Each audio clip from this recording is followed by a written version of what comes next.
D'un coupé, la BMW série 4 Grand Coupé n'a que le nom et des portes sans encadrement.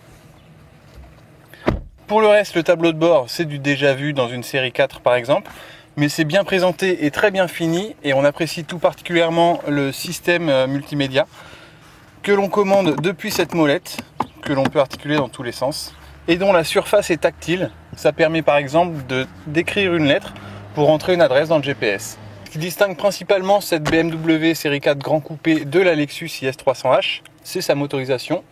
Là, sous le capot de l'allemande, c'est un moteur 2 litres diesel de 184 chevaux qui a pour principal défaut son bruit. On l'écoute. Au chapitre du confort, c'est la Lexus qui s'impose. En revanche, en ce qui concerne les performances, c'est la BMW.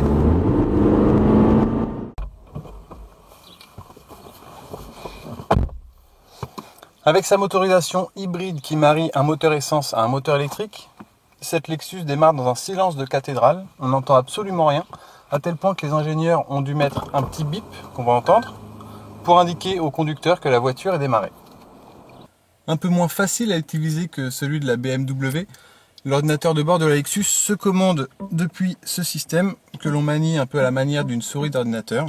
C'est relativement intuitif et facile à utiliser, mais pas aussi moderne que chez BMW. Enfin, on apprécie les petites touches d'originalité comme le réglage de la température qui se fait ici en passant le doigt sur la petite barre métallique.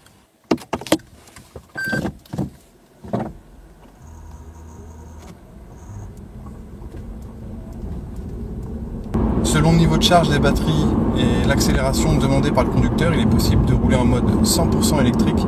En revanche, pour les franches d'accélération, le moteur électrique et le thermique fonctionnent de pair.